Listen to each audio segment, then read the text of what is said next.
तर मी बोलला काकूला, काकू मस्त स्टाईलमध्ये नारळ पाणी काढून द्या, तुमची व्हिडिओ करते काकू, तुम्हाला फेमस करते. त्याच काकूचे रिॲक्शन बघा. काकू तुम्ही फेमस व्हाल, चिंता नको करा.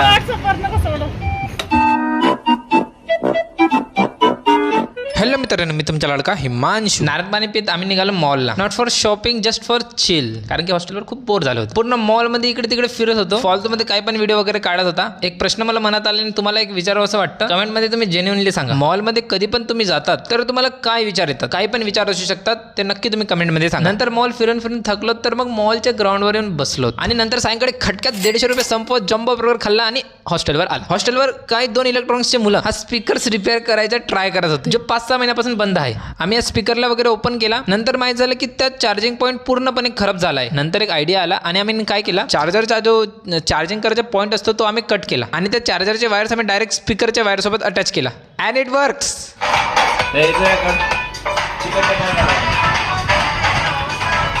First project successfully done by. आणि लास्टला काही असं सेटअप केला आणि बंद असलेला स्पीकर चालू केला.